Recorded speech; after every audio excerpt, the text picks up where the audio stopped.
पढ़ेंगे विज्ञान के बारे में। विज्ञान की एक बहुत ही पुरानी परिभाषा है जिससे हम सब परिचित हैं। विज्ञान क्या होता है? किसी भी वस्तु के बारे में सुव्यवस्थित, सुसंगठित एवं क्रमबद्ध ज्ञान को विज्ञान कहते हैं। किसी भी वस्तु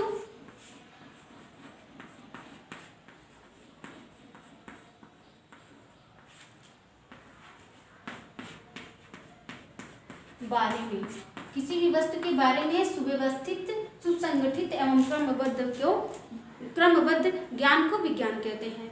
लेकिन ये जो परिभाषा है इसको मॉडिफाई किया गया है।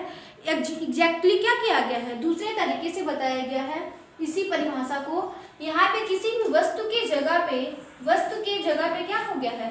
द्रव्य रख दिया गया है।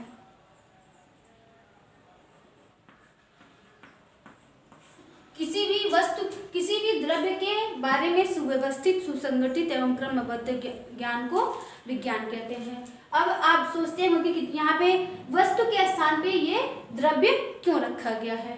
जैसे ये एक डस्टर है, ये क्या है? एक वस्तु है, तो इसके बारे में ज्ञान प्राप्त करना ही विज्ञान कहलाता है। लेकिन इसके जगह पे हम क्या रख दिए हैं? द्रव्य रख दिए हैं। द्रव्य का परिभाषा लोग जानते हैं कि जो वस्तु मतलब जो भी ब्रह्मांड का जो भी वस्तु है वो कुछ न कुछ स्थान घेरता है और कुछ न कुछ उसका भार होता है। तो यहाँ पे जो द्रव्य है ये रख देने के बाद इसको सही तरीके से परिभाषित किया जा सकता है। अब जो आपका द्रव्य है वो दो प्रकार का होता है, सजीव होता है और निर्जीव होता है। सजीव को क्या कहते हैं? सजीव को जीव विज्ञान जिसमें आता है और निर्जीव को व्यवहारिक विज्ञान। तो जैसे आप सोचते होंगे कि इसको दो भागों में क्यों बांटा गया है? क्योंकि सभी द्रव्य एक जैसे नहीं होते। जैसे मान लीजिए डस्टर है और आप हैं, तो आप में और किसी भी वस्तु में कुछ फर्क होता है कि ये जो डस्टर है ये निर्जीव है और आप जो हैं वो सजीव हैं। इसलिए इसको दो भागों में बांटा गया है, सजीव एवं निर्जीव। इसको सजीव क्यों कहा गया है? इसका भी कारण है। सजीव जो होते हैं उनके अंदर पोषण होता है, उनके में पोषण होता है। और जैसे जो वो भोज्य पदार्थ लेते हैं और ऐसे जो वो पोषण लेंगे, जो पोषक तत्व लेंगे, उनको एनर्जी उसी मात्रा से नहीं मिल पाती है। तो उनको छोटे छोटे भागों में तोड़ना पड़ता है जिससे उनको एनर्जी मिल सके। तो उसके लिए पाचन होता है। फिर क्या होता है? श्वसन होता है, प्रजनन होता है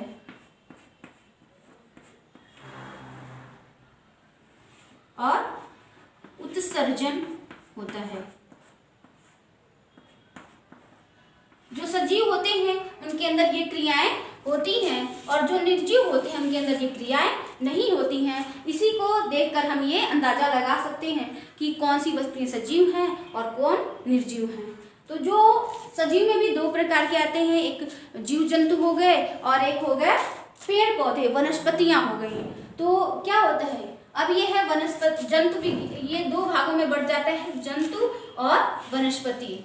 जंतु विज्ञान के जो जनक हैं वो अरस्तु हैं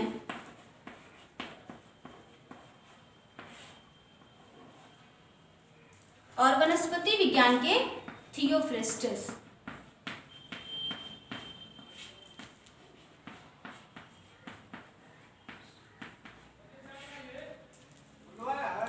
अब हम जंतु और वनस्पति को अलग अलग क्यों किए हैं? क्योंकि जो कुछ हमारे ब्रह्मांड में कुछ ऐसे द्रव्य हैं, जैसे जो पेड़ पौधे होते हैं वो क्या होते हैं? वो अपना भोजन स्वयं बना लेते हैं। किसके द्वारा?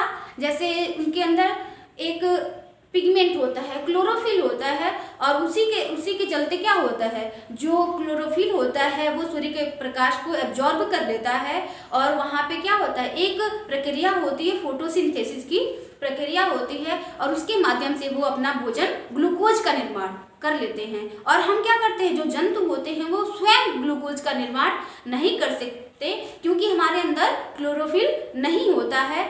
तो इसके आधार पे हम जंतु और वनस्पति बांटे हैं कि इसमें क्लोरोफिल होता है और जो द्रव्य अपना भोजन स्वयं बना सकता है, जैसे ग्लूकोज चाहिए हमको भी एनर्जी के लिए और पेड़ पौधों को भी। तो जो पेड़ पौधे होते हैं, जो वनस्पतियां होती हैं, तो इसमें क्लोरोफिल पिगमेंट होने के कारण क्या होता है, ये क्या करते हैं, जो क्लोरोफिल होता है इसके जरिए ये फोटोसिंथेसिस की क्रिया से अपना ग्लूकोज का निर्माण कर लेते हैं, जिससे इनको एनर्जी मिलती है। और जंतुओं में ये क्लोरोफिल नहीं होता है, इसी की वजह से क्या होते हैं, इनको परपोषी कहा गया है और वनस्पतियों को स्वपोषी कहा गया है। परपोषी मतलब जो अपने भोजन को पाने के लिए, जैसे भोजन को लेने के लिए दूसरे पे आश्रित हो, और जो स्वपोषी जो अपना भोजन स्वयं बना ले, उसको क्या कहेंगे, स्वपोषी कहेंगे। इसके बाद है भौतिक विज्ञान। भौतिक है और रसायन, इसको व्यवहारिक विज्ञान कहा जाता है। तो भौतिक विज्ञान, जैसे हम क्या करते हैं, भौतिक विज्ञान में हम भौतिक गुणों का अध्ययन करते हैं।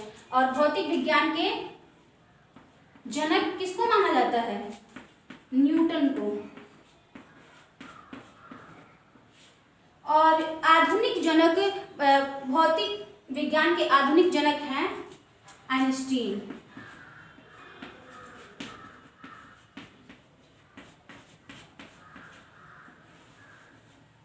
और रसायन विज्ञान के जनक है लेवोसियो।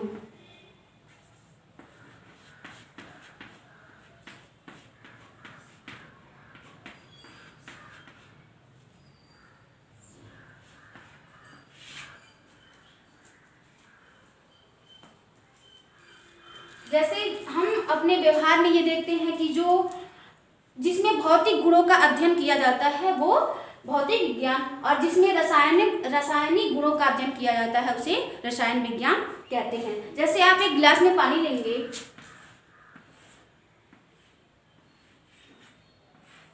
और इसमें क्या करेंगे, जल भर देंगे। अब आप इसमें बाहर से एक तरह से भौतिक विज्ञान को बाह्य गुणों का अध्ययन भी कह सकते हैं। जैसे जो हमको दिखाई दे रहा है बाहर से वो कैसा है, जैसे इसमें आप देख रहे हैं ये गिलास है, इसमें जल भरा हुआ है। अब आप बता सकते हैं कि इसमें जल भरा हुआ है, और जल के बारे में जल रंगहीन, गंधहीन और स्वादहीन होता है। और लेकिन जब क्या करेंगे, रासायनिक गुणों का अध्ययन करेंगे, तो आप कहेंगे कि जो जल है वो दो अणुओं से मिलकर बना हुआ है। किससे ऑक्सीजन और हाइड्रोजन से मिलकर बना हुआ है, और इसका रासायनिक सूत्र क्या होता है, H2O होता है। तो इसको क्या कहेंगे, ये मतलब जब हम इस गिलास के अंदर जो जल भरा हुआ है उसके बारे में, ये किससे बना हुआ है, इसका फार्मूला क्या होता है, ये क्या कहलाएगा, ये रासायनिक अध्ययन कहलाएगा। आपने पढ़ा विज्ञान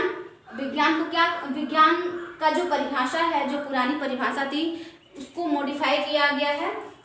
द्रव्य यहाँ पे रख दिया गया है कि द्रव्य के बारे में जो जानकारी हम प्राप्त करते हैं वो विज्ञान कहलाता है।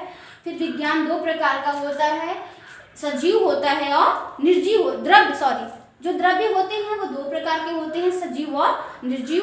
सजीव निर्जीव में आप अंतर जानते हैं। सजीव क्या होता है, जिसमें पोषण होता है, उत्सर्जन होता है, पाचन होता है, श्वसन होता है, वो क्या कहलाएंगे, ये सजीव कहलाएंगे। और जिसमें नहीं होता है वो निर्जीव कहलाएंगे। उसके बाद आपने पढ़ा है कि जो जीव, इसमें जीव विज्ञान आएगा और इस निर्जीव में व्यवहारिक विज्ञान आएगा।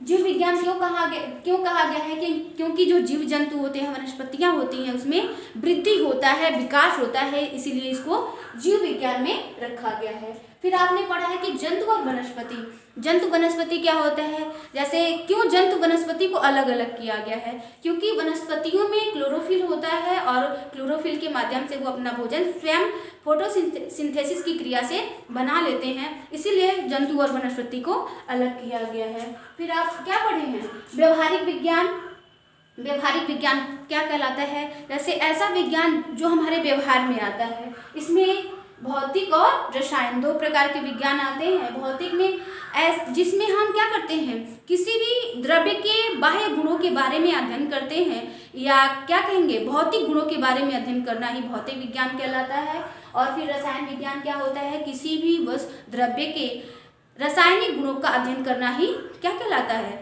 रसायन विज्ञान कहलाता है। Thank you.